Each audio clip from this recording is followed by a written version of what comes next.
नमस्कार बच्चों, आज हम कक्षा 11 विषय संस्कृत के तृतीय पाठ परोपकाराय सतां विभूतयः का अभ्यास करेंगे। तो पहला प्रश्न है हमारा संस्कृत भाषा या उत्तरतः संस्कृत भाषा में उत्तर दीजिए। जातकमालायाः लेखकः कः? जातकमाला के लेखक कौन है? तो यहाँ हमें कह की जगह उत्तर लिखना है। जातकमालायाः लेखकः आर्यशूरः अस्ति। आर्यशूरः अस्ति। जातकमाला के लेखक आर्यशूर हैं।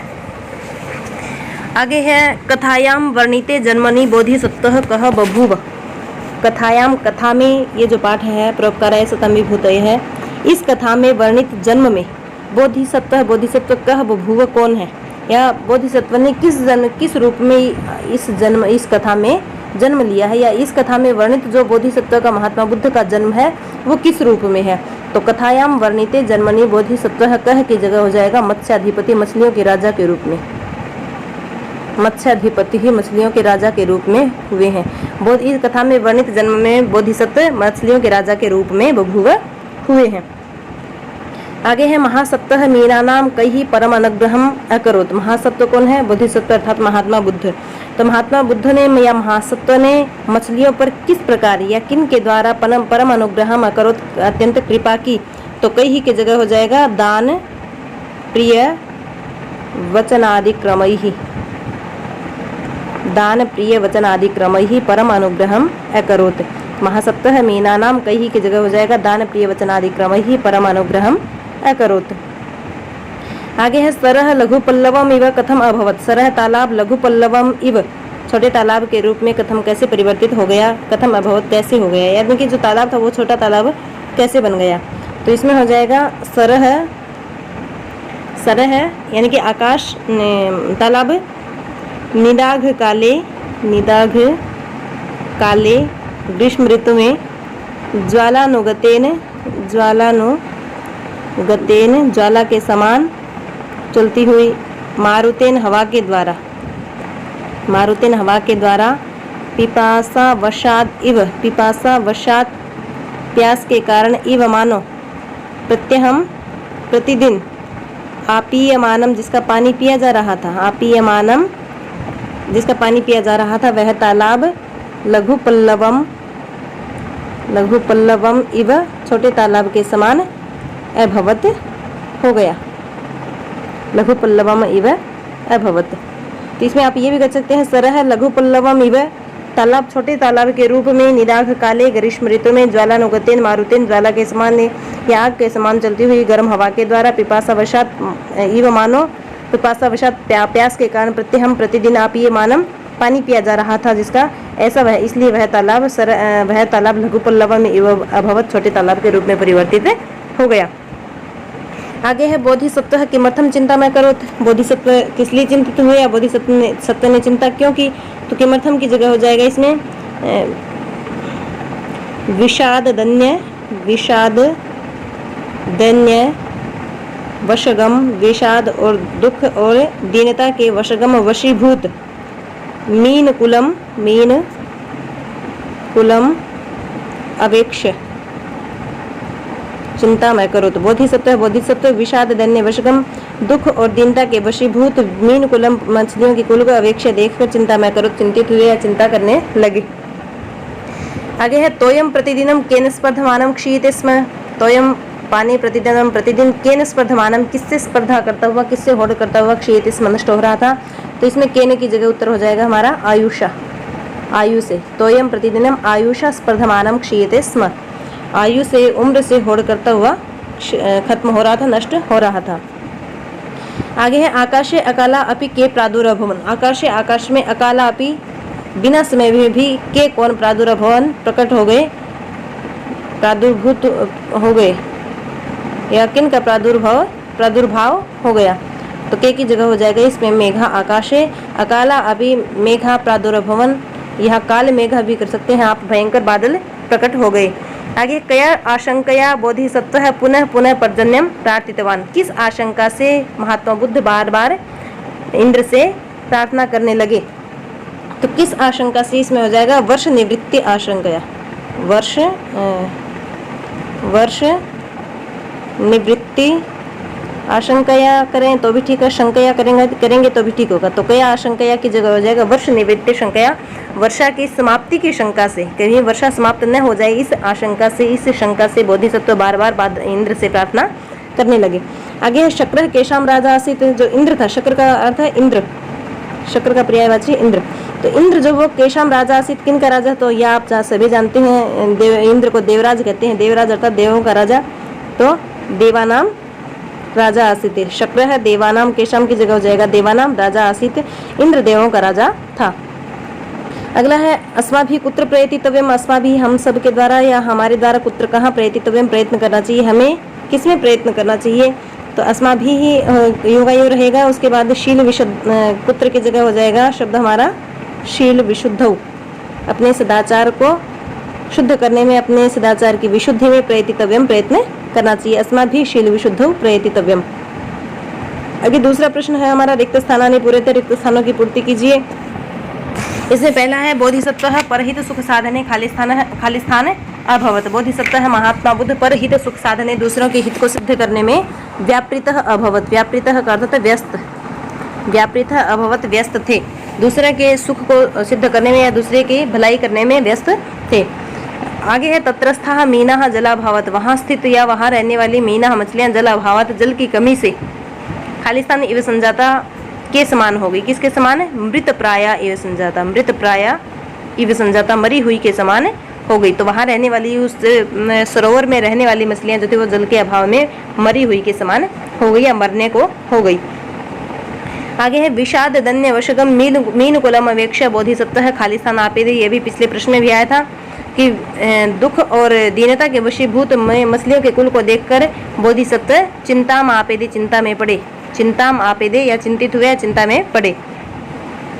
आगे है स महात्मा स्वकीय सत्य तपोबलमेव तेषाम खालिस्तान अवन्यत, तो उस महात्मा ने अपने सत्य और तपस्या के बल को ही उन मछलियों के खालिस्तान माना, खालिस्तान को माना, क्या माना, उन मछलियों के रक्षणोपायम, रक्षा का उपाय माना, रक्षणोपायम अमन्यत, यानी कि उस महात्मा बुद्ध ने अपने सत्य और तपस्या के बल को ही उन मछलियों की रक्षा का उपाय माना और इंद्र से प्रार्थना करते हुए कहा यदि मैंने सत्य का पालन किया है, यदि मैंने सच्ची तपस्या की है तो आप मछलियों की रक्षा कीजिए। तो इस प्रकार रक्षा का उपाय, मछलियों की रक्षा का उपाय अपनी सत्यता और तपस्या को माना। आगे है तत् खालिस्तान तो समृद्धि मवाप है, तत् वह खालिस्तान तो समृद्धि मवाप दल से परिपूर्ण हो गया। कौन, सरह तालाब, तत् सरह तो समृद्धि मवाप, वह तालाब जल से परिपूर्ण हो गया। आगे तीसरा प्रश्न है सप्रसंगम व्याख्या कार्य, सप्रसंग व्याख्या कीजिए या आप हिंदी अर्थ को सुनकर करें। अगला चौथा प्रश्न है हमारा अधोलिखित शब्दान ल्यवंतेषु क्षत्रि प्रत्यांतेषु शानस प्रत्यांतेषु च विभज्य लिखते, निम्नलिखित शब्दों में ल्यप प्रत्यय के और क्षत्रि प्रत्यय के और शानस प्रत्यय के जो पद हैं उनको अलग अलग करना है, विभज्य लिखते हैं, बांट कर लिखिए, इनका विभाग करना है।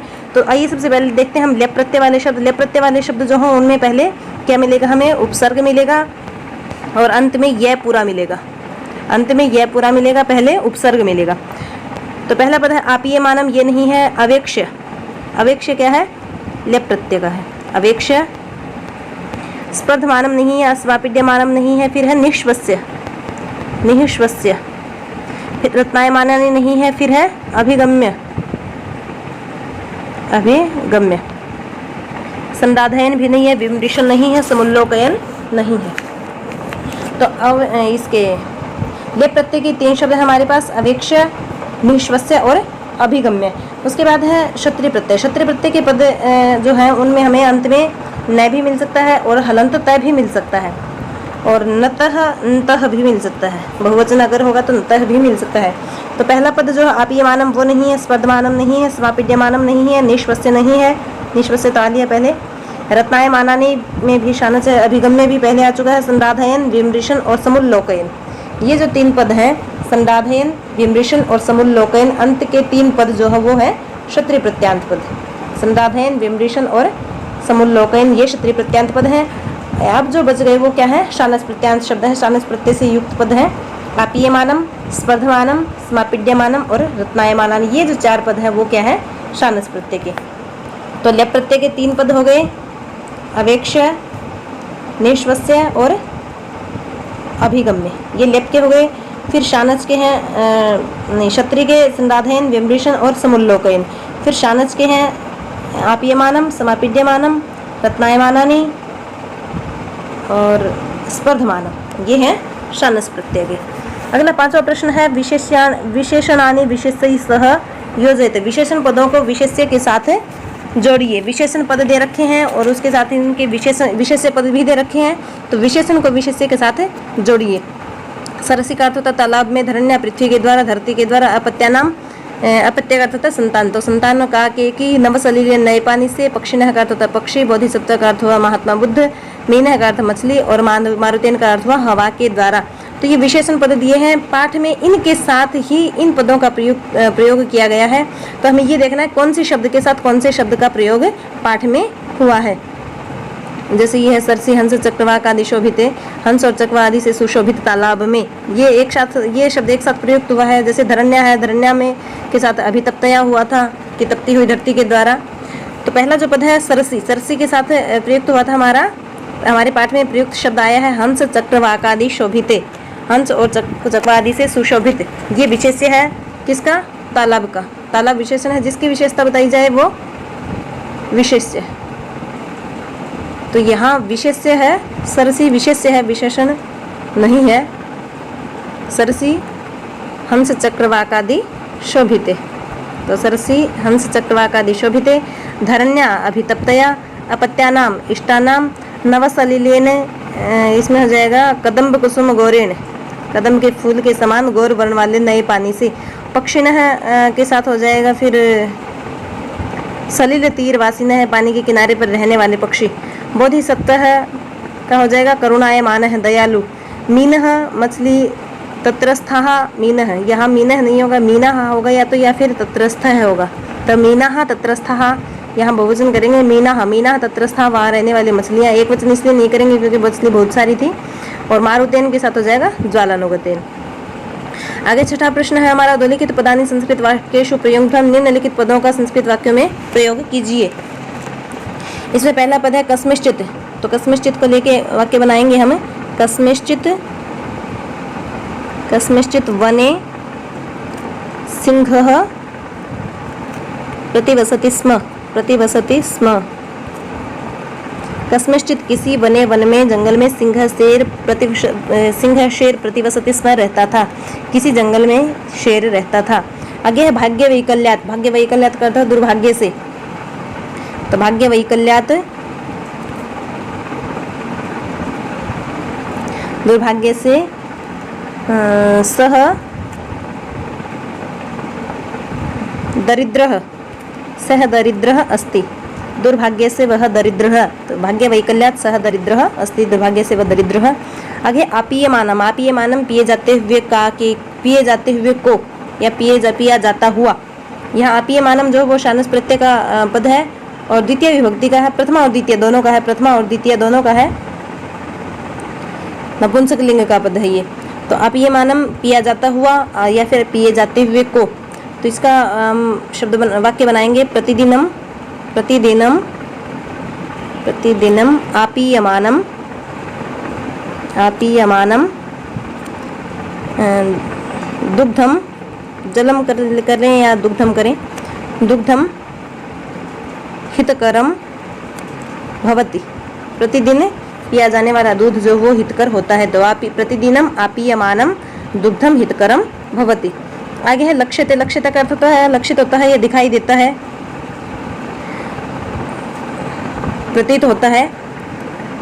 तो इसमें हो जाएगा कृषक है, श्रांत है, कृषक है, श्रांत है का अर्थ हुआ थका हुआ, कृषक है किसान, शांत है कृषक है, थका हुआ किसान। अक्षमः लक्ष्यते, अक्षमः क्षमा का अर्थ होता है समर्थ और अक्षमः असमर्थ, लक्ष्यते दिखाई दे रहा है, प्रतीत हो रहा है। श्रांत है कृषक है, थका हुआ जो किसान है वो अक्षमः लक्ष्यते असमर्थ प्रतीत हो रहा है। आगे विमर्शन, विमर्शन का अर्थ होता है विमर्श करता हुआ, विचार करता हुआ। सह समस्यानाम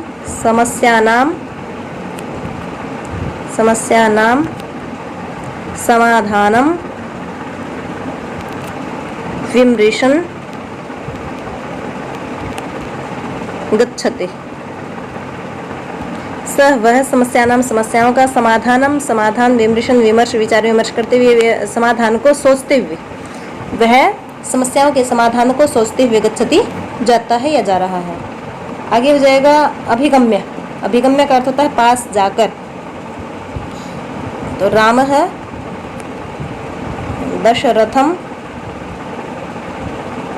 अभिगम्य निवेदयति। राम दशरथम अभिगम्य, दशरथ के पास जाकर निवेदयति, निवेदन कर रहा है या निवेदन करता है। आगे है प्रयतितव्यम। प्रयतितव्यम का अर्थ होगा प्रयत्न करना चाहिए। तो सर्वदा सत्यवचने प्रयतितव्यम, सर्वदा सत्यवचने प्रयतितव्यम, सर्वदा हमेशा सत्यवचने सत्य बोलने में प्रयतितव्यम प्रयत्न करना चाहिए, हमेशा सत्य वचन में प्रयत्न करना चाहिए। सत्य वचन का अर्थ है यहाँ सत्य बोलने में, वच परिभाषण धातु है बोलना अर्थ में। आगे 7वां प्रश्न है पर्यायवाचकम चिनुत। पर्यायवाची पद चुनिए। तो चुनने के लिए तो यहाँ पद दिए नहीं गए हैं, तो पर्यायवाचकम लिखत पर्यायवाची पद लिखिए। तो मीनह पद है हमारा पहला। मीनह का अर्थ था मछली, तो इसमें हो जाएगा, इसका पर्यायवाची हो जाएगा मत्स्य है, मत्स्य है। और झष है, झष का अर्थ होता है मछली। और जलचर है, जल में विचरण करने वाला या वाली। मत्स्य है, झष है और जलचर है।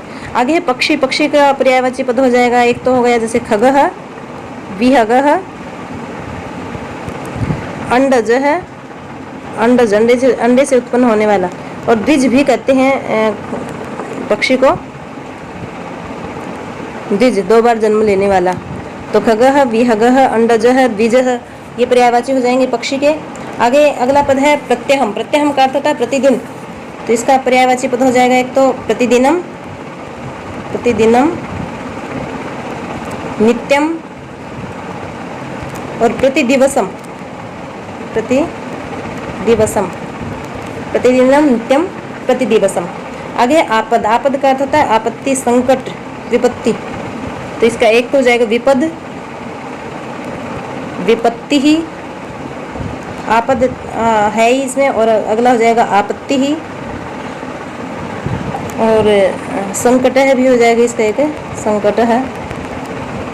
आगे है पर्जन्य। पर्जन्य का अर्थ होता है बादल, तो इसके पर्यायवाची हो जाएंगे मेघः, जलदः, वारिदः, जलधरः, अम्बुधरः आदि।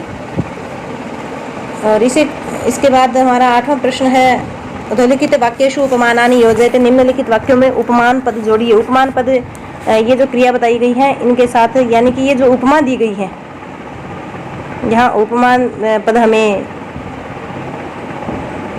यहाँ उपमान पद दे रखे हैं और इसके साथ हमें उपमेय को जोड़ना है।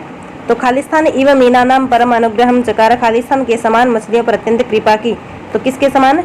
अपत्यानाम इव, अपत्यानाम इव, अपत्यानाम इव अपनी संतान के समान मछलियों पर अनुग्रह किया, कृपा की। आगे खालिस्थान इव तोयम प्रत्यहम क्षीयते। खालिस्थान के समान पानी प्रतिदिन नष्ट हो रहा है। किसके समान? आयुषा इव, आयु के समान। जिस प्रकार हमारी आयु घट रही है उसी प्रकार तालाब का पानी प्रतिदिन घट रहा है।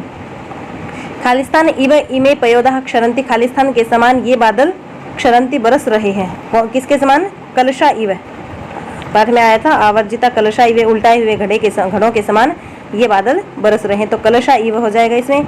आगे है खालिस्तान इव नव सलिलेन सरह परिपूर्णम न जातम। खालिस्तान के समान नए पानी से वह तालाब पहले की तरह परिपूर्ण नहीं हुआ। तो इसमें हो जाएगा कदम्ब कुसुम गौरेण, कदम्ब कुसुम गौरेण इव। कदम्ब के फूल के समान गौर वर्ण के तरह है, या कदम्ब का फूल जिस प्रकार गौर वर्ण का है, शुद्ध है, बिल्कुल स्वच्छ है, धवल है, तो उसके समान नव सलिलेन नए पानी से वह तालाब पहले की तरह परिपूर्ण नहीं हुआ। आगे है सरह ग्रीष्म काले खालिस्तान इव संजातम। सरह तालाब ग्रीष्म काले, ग्रीष्म ऋतु में खालिस्तान इव संजातम खालिस्तान के समान हो गया। तो किसके समान? लघु पल्लवम इव, लघु पल्लवम इव, छोटे तालाब के समान हो गया। और ये हुआ हमारा तीसरा पाठ। इस पाठ के अभ्यास को आप समझने के लिए इस वीडियो को दोबारा देखें, सुनें और इसके साथ साथ मेरा आपसे अनुरोध है कि हिंदी अर्थ को आप अवश्य जानें, क्योंकि हिंदी अर्थ अगर आपको समझ आएगा तो उसके बाद अभ्यास भी आप स्वतः कर सकते हैं। और इसी आशा के साथ आप सभी का धन्यवाद।